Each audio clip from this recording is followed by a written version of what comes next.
నమస్తే, welcome to Telugu రాజ్యం. ఇవాళ మనతో పాటు senior political and movies analyst Bharadwaj గారు ఉన్నారు. సార్తో మాట్లాడదాం. సార్ నమస్తే. నమస్తే అండి. సార్, ఇంగ్లీష్ గతంలో చదువుకోకే ఇంగ్లీష్ రాకనే గుమస్తాలుగా మిగిలిపోయాం అంటున్నారు ఆర్ నారాయణమూర్తి గారు. ఏ విషయాన్నైనా సరే చాలా సీరియస్గా తీసుకుంటారు, చాలా హార్డ్ వర్క్ తీసుకుని ఓపెన్గా మాట్లాడేస్తూ ఉంటారు వేదికలపై. అంటే ఇప్పుడు నిజానికి ఇంగ్లీష్ మీడియంకి సంబంధించి ఏపీలో ఇంగ్లీష్ మీడియం అమలుకు సంబంధించి కూడా కొంత చర్చ అయితే నడుస్తోంది. మరి ఈ నేపథ్యంలో అండ్ వన్ మోర్ థింగ్ ఏంటంటే, పవన్ కళ్యాణ్ గారు కూడా ఒక వ్యాఖ్య చేశారు ఇదే అంశంపై. ఆల్రెడీ యూట్యూబ్లో వస్తున్నాయి, లెసన్స్ కింద నేర్చుకోవచ్చు ఇంగ్లీష్ అనేది అన్నది ఆయన వాదన. అంటే ఇవన్నీ ఓవరాల్గా చూస్తుంటే ఏమనిపిస్తోంది, ఎలా విశ్లేషిస్తారు? అంటే ప్రైవేటు రంగంలో ప్రైవేటు స్కూళ్ళల్లో ఎందుకు మీరు తెలుగు మీడియంని ఇంపోజ్ చేయటం లేదు? చైతన్య, నారాయణ తదితరాలు ఉన్నాయి చాలా. వీటిలో తెలుగు బోధనా మాధ్యమంగా చదువు చెప్తున్నారా అనేది ప్రశ్న. ఈ రోజున మెజారిటీ పిల్లలు ఎక్కడ చదువుతున్నారు? English medium. ఇంగ్లీష్ మీడియం మాత్రమే కాదు, ప్రైవేట్ స్కూళ్ళలో చదువుతున్నారు. ఆఫ్ కోర్స్, అవును. ప్రైవేట్ స్కూళ్ళలో చదువుకున్నటువంటి వాళ్ళే కంప్యూటర్లు మరొకటో దానికి ఆ డైరెక్షన్లో ట్రావెల్ చేసి నెక్స్ట్ లెవెల్కి వెళ్ళగలుగుతున్నారు, నెక్స్ట్ లెవెల్కి వెళుతున్నారు ఖచ్చితంగా. అంటే ఇప్పుడు ప్రతి దానిలోనూ కంప్యూటర్ ఎయిడెడ్ సర్వీసెస్ అవును మస్ట్గా మారిపోయినాయి. క్యాడ్ అంటున్నారు, అవును. ప్రతిదానికి క్యాడే. కంప్యూటర్ ఎయిడెడ్ సర్వీసెస్ అనేది ప్రతిదానికి ప్రాథమిక అవసరంగా మారిపోయింది. పైగా ప్రపంచం ఏఐలోకి వెళ్ళిపోయింది. ఏఐలోకి వెళ్ళిపోతున్నటువంటి ప్రపంచంలోకి ఈ పిల్లలు ట్రాన్స్ఫార్మ్ కావాలంటే ఖచ్చితంగా వాళ్ళకి ఇంగ్లీషు భాష మీద ఎంతో కొంత పట్టుండి తీరాలి. ఆ ఉద్దేశంతోనే, అంటే భారతదేశంలోనే బతుకుతాం మనం అని ఒక దశలో అనుకునేవారు. అంటే 90లకి ముందు భారతదేశంలో ఉండే తల్లిదండ్రులకి తమ పిల్లల భవిష్యత్తు గురించినటువంటి ఆలోచనలు ఎలా ఉండేవంటే, చదివితే వాడికి చదువు వస్తే చదువుతాడు, ఏదైనా ఉద్యోగం చేసుకుంటాడు. అది ప్రభుత్వ రంగంలో ఉద్యోగాలు ప్రధానంగా ఉండేది. ఎంప్లాయ్మెంట్ ఎక్స్చేంజీలు ఉండేవి. 10th క్లాస్ పాస్ అవగానే వెళ్ళి ఎంప్లాయ్మెంట్ ఎక్స్చేంజ్లో రిజిస్టర్ చేసుకున్నావా లేదా అని తల్లిదండ్రులు కోరేవాళ్ళు. రిజిస్టర్ చేసుకున్న తర్వాత ప్రతి సర్టిఫికెట్ని నేను ఇంటర్మీడియట్ పాస్ అయ్యాను వెళ్ళి అక్కడ అప్గ్రేడ్ చేసుకోవాలి. ఇలా అప్గ్రేడ్ చేసుకుంటూ ప్రభుత్వం నుంచి వచ్చేటువంటి కాల్ లెటర్స్ కోసం ఎదురు చూస్తూ ఇలా జీవితాలు నడిచేవి.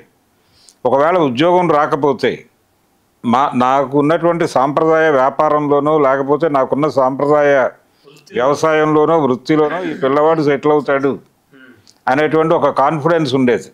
బ్రతుకు భయం లేదు అప్పుడు. 95 తర్వాత సీరియస్గా మన జీవితాల్లోకి గ్లోబలైజేషన్, మార్కెట్ ఎకానమీ ప్రవేశించాక సాంప్రదాయ జీవన విధానం మొత్తం పక్కకి వెళ్ళిపోయింది. పక్కకి వెళ్ళిపోతున్న దశలో ఈ పిల్లల్ని ఎలా కడతేర్చాలి అన్న దగ్గర స్ట్రెస్ మొదలైంది. తల్లిదండ్రులు మొదలయ్యి అమెరికా టార్గెట్ అయింది. అంటే వరల్డ్ మార్కెట్ ఓపెన్ అయింది మనకి. ఓపెన్ అయిన తర్వాత అవకాశాలు పెరిగినాయి. అవకాశాలు పెరిగిన తర్వాత ఆ పెరిగిన అవకాశాలని వినియోగించుకోవాలి అని ప్రతి ఒక్కళ్ళు కూడా పరుగులు మొదలుపెట్టారు. ఈ పరుగు పందెంలో వెనకబడిపోయిన వాళ్ళు ఎవరంటే, ఈ నారాయణాలు, చైతన్యాలకు ఎఫర్ట్ చేయలేనటువంటి ₹1,00,000 కట్టడము, ఈ కార్యక్రమాలకు ఫీజులు అవునండి చాలా ఎక్కువ ఉన్నాయి. ఆ ఎక్కువ ఫీజులు ఎవరైతే ఎఫర్ట్ చేయగలడో వాడు అక్కడికి వెళ్ళాడు. వెళ్ళని వాళ్ళందరూ ప్రభుత్వ పాఠశాలల్లో మిగిలిపోయారు. అంతకుముందు ఆ పరిస్థితి లేదు. ప్రభుత్వ పాఠశాలల్లో సీటు ప్రాథమికము. అది దొరకనప్పుడే ప్రైవేట్ స్కూళ్ళ వైపు చూసేవాళ్ళు ఎవరైనా అప్పట్లో. ఆ తర్వాత సీన్ మారిపోయింది. అసలు ప్రభుత్వ స్కూళ్ళ వైపు చూడటమే మానేశారు. ఎందుకు మానేశారు? అక్కడ తెలుగులో బోధన ఉంటుంది కాబట్టి. తెలుగు మీడియం నుంచి టోటల్ ప్రపంచం. దీన్ని క్యాస్ట్ ఓరియంటేషన్లో చెప్తాను ఇప్పుడు. అగ్రకులాలన్నీ కూడా కార్పొరేట్ స్కూళ్ళల్లో చదివి ఇంగ్లీష్ నేర్చుకుని వాళ్ళు అమెరికా దిశగా ప్రయాణంలో ఉన్నారు. దళితులు మాత్రమే ప్రభుత్వ పాఠశాలలకు వెళ్ళి తెలుగు చదువుకుని ఇక్కడ కూలి పనుల్లోకి సెటిల్ అవుతున్నారు. ఈ డివిజన్ హర్ట్ చేస్తోంది ప్రపంచాన్ని.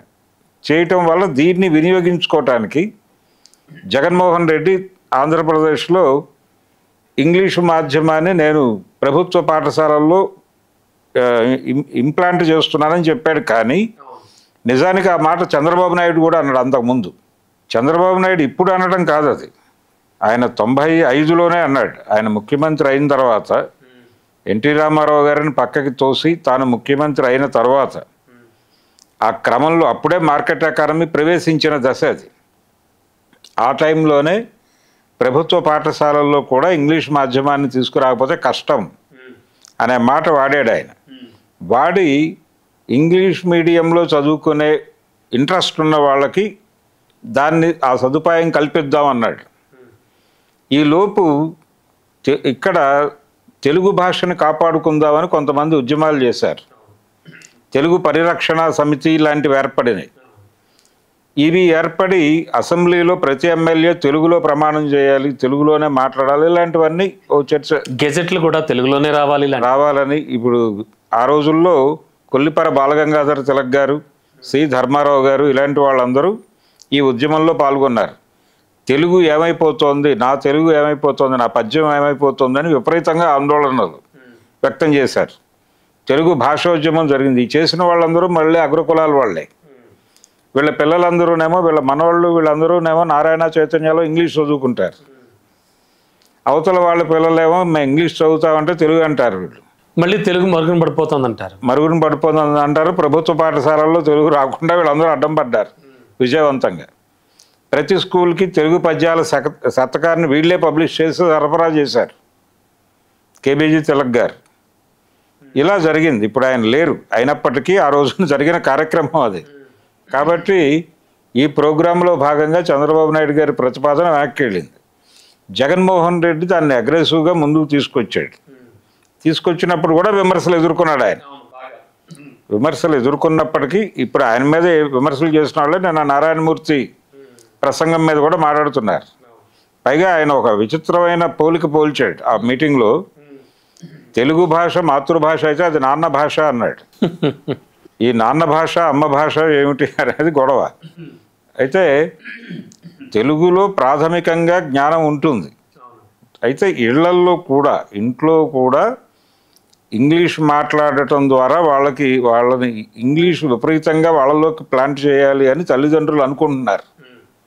అనుకోవటం వలన ఇంట్లో కూడా ఇంగ్లీషే మాట్లాడుతున్నటువంటి సందర్భం.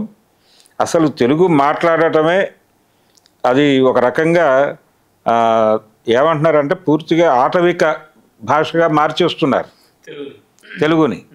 అంటే తెలుగులో మాట్లాడతావేంటి నువ్వు అని ఇంగ్లీష్లో అడుగుతున్నారు. ఇది పరిస్థితి.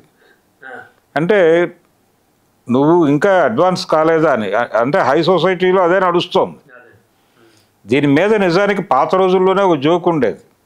ప్రపంచంలో ఏ ఇద్దరైనా సరే ఒకే ప్రాంతానికి చెందిన వాళ్ళు ఇంగ్లీష్లో మాట్లాడుకుంటున్నారంటే వారు ఖచ్చితంగా తెలుగు వాళ్ళు అయి ఉంటారు అని. అవును. సో మనకి ఇంగ్లీష్లో మాట్లాడటం, ఇంగ్లీష్లో రాయటము, ఈ కల్చరు అగ్రకులాల్లో మొదటి నుంచి ఉంది. బ్రిటిష్ వాళ్ళు ఈ దేశానికి వచ్చినప్పటి నుంచి ఉంది. ఓల్డ్ ఏజ్ వాళ్ళు కూడా ఇంగ్లీష్లోనే వాళ్ళ డాక్యుమెంటేషన్ ఉంటుంది. అలాగే వాళ్ళు కరస్పాండెంట్స్ అంతా ఇంగ్లీష్లోనే చేసేవాళ్ళు. ఈ కల్చర్ ఉంది మన దగ్గర. ఇంగ్లీషుకు మొదటి నుంచి దూరంగా పెట్టబడుతున్నటువంటిది దళితుల్ని. అది వాళ్ళ గొడవ. కల్చర్ గురించి మాట్లాడేది వీళ్ళే, ఇంగ్లీష్ మీడియాన్ని ప్రమోట్ చేసేది వీళ్ళే.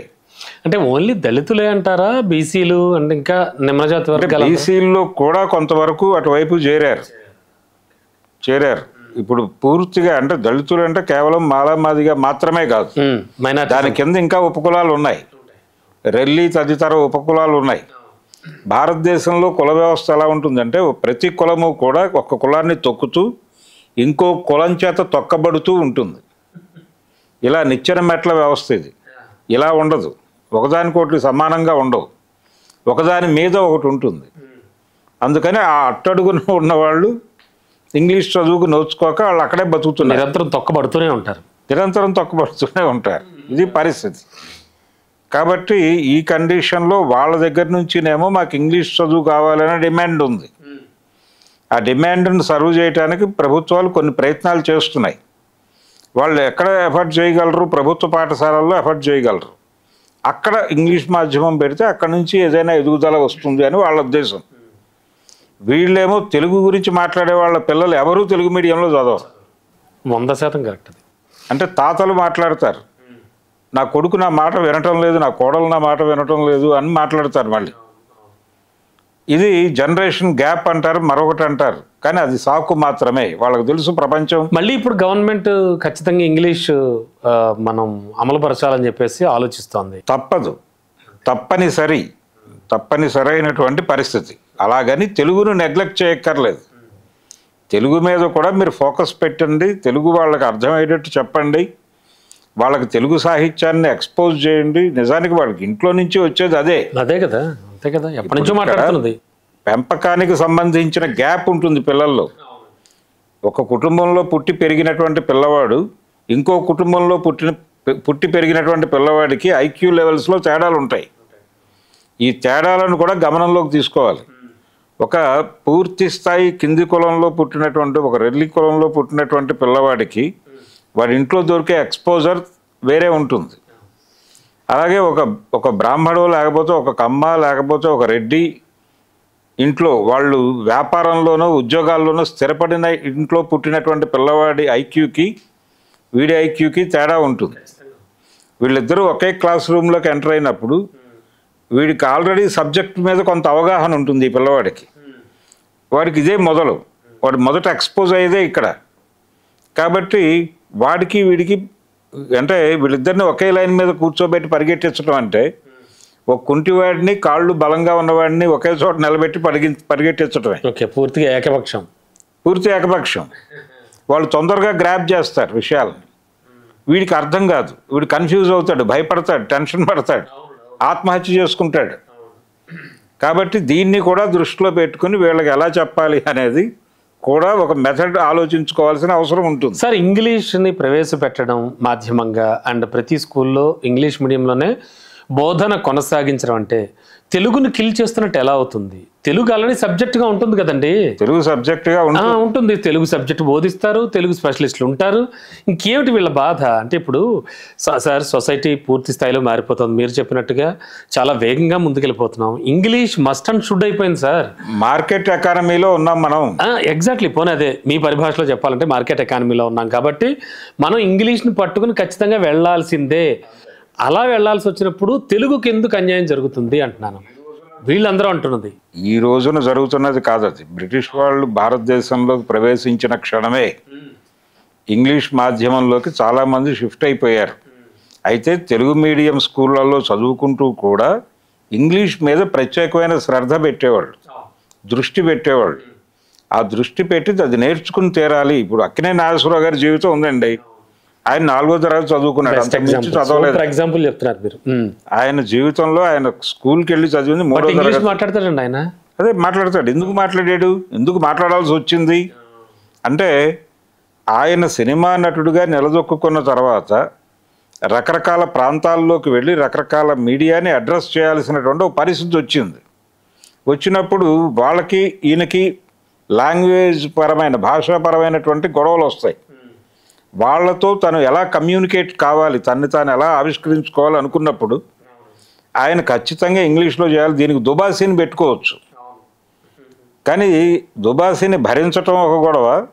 రెండోది తన అభిప్రాయాన్ని వాడు యాక్చువల్గా కన్వే చేస్తున్నాడో తెలియని పరిస్థితి. చాలా కీలకం. సెకండ్ వన్ చాలా కీలకం. అందుకని ఇమ్మీడియట్గా ఆయన ఇంగ్లీష్ నేర్చుకున్నాడు కాన్సన్ట్రేట్ చేసి. ఇప్పుడు ఎన్టీ రామారావు పరిస్థితి వేరే. ఆయన డిగ్రీ చేసి వచ్చాడు కాబట్టి ఆయనకి ఈ విషయాల్లో ప్రత్యేక శిక్షణ అక్కర్లేదు. కానీ ఈయన 3వ తరగతి డ్రాప్ అవుట్. ఆయన ఆ వయసు నుంచి ఆయన అన్నపూర్ణ మధుసూదన్ రావు గారి దగ్గర ₹1/2 జీతానికి చేరాడు. ఆ సమాజంలో దుక్కుపాటి మధుసూదన్ రావు గారి దగ్గర ₹1/2 జీతానికి చేరి ₹5 వరకు పనిచేశాడు. ఆ తర్వాత సినిమాల్లోకి వచ్చాడు. కాబట్టి తన ఎదుగుదలకి ఇంగ్లీష్ ఖచ్చితంగా అవసరం అనుకున్నాడు, నేర్చుకున్నాడు, దాన్ని వినియోగించుకున్నాడు ఆయన. అయితే ఇప్పుడు ఈ యూట్యూబ్లో పాఠాలు కూడా నేర్చుకోవచ్చు ఇంగ్లీష్ అంటేనో అనేది. ఇది ప్రత్యేక శ్రద్ధ పెట్టి నేర్చుకునే వాళ్ళ గొడవ. మీరు ఇదే మాట నారాయణకి చైతన్యకి వెళ్ళి ఎందుకు చెప్పరు పవన్ కళ్యాణ్ గారు అనేది నా గొడవ. మీ పిల్లలు ఎక్కడ చదువుతున్నారు? అవును, అది చాలా కీలకం. వారి పిల్లలు ఎక్కడ చదువుతున్నారు? వారి పిల్లలు ప్రభుత్వ పాఠశాలల్లో చదువుతున్నారా, చదివారా? వారికి ఇంగ్లీష్ మాధ్యమంలో కాకుండా ఇంకో మాధ్యమంలో మీరు చదువు నేర్పించారా?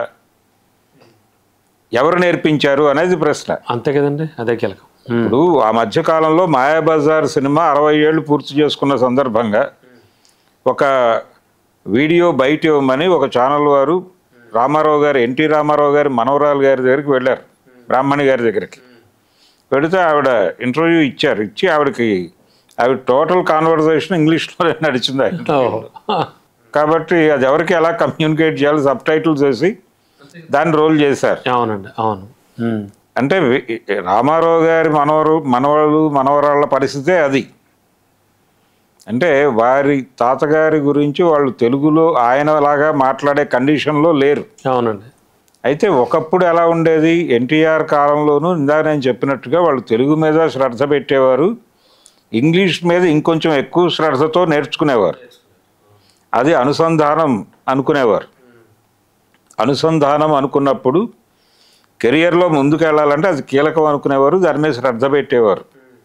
ఆయన డ్రాఫ్టింగ్ అంతా, ఆయన కరస్పాండెన్స్ అంతా ఇంగ్లీష్లోనే ఉండేది. ఆయన తెలుగులో అనర్గళంగా మాట్లాడేవాడు, కానీ ఆయన ఎవరికైనా ఉత్తరం రాస్తే ఇంగ్లీష్లోనే రాసేవాడు. ఓకే. అలా చాలా ఉత్తరాలు దొరుకుతున్నాయి, ఇప్పుడు ఇంటర్నెట్లో అవైలబుల్గా ఉన్నాయి ఆయన కరస్పాండెన్స్ అంతా.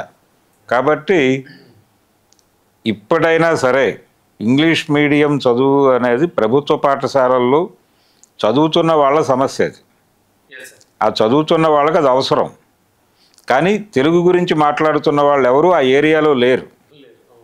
అందుకని నారాయణమూర్తి లేవనెత్తినటువంటి అంశం చాలా హర్షించదగినటువంటి వ్యాఖ్యలే చేశాడు ఆయన. ఆ రోజు ఏమీ ఇతరం మాట్లాడలేదు ఆయన. కాబట్టి ఇంగ్లీష్ మీడియం అనేది ప్రస్తుతం అవసరం, అలాగని తెలుగును కిల్ చేయక్కర్లేదు. ఇది మాత్రం గ్రహించాలి ఖచ్చితంగా. తెలుగు సాహిత్యానికి ఎక్స్పోజ్ చేయండి మీరు ప్రపంచాన్ని. Right sir, thank you. Hello, Telugu రాజ్యం ఛానల్ చూస్తున్నారా? సామాజిక, రాజకీయ, జీవన చిత్రణే తెలుగు రాజ్యం. అతిశయోక్తులు, అసత్యాలు ఉండవు. రాజకీయ కోణం కాదు, ప్రజా కోణమే కొలబద్ద. తెలుగు రాజ్యం వీక్షణ మీ ఉత్తమ అభిరుచికి నిదర్శనం.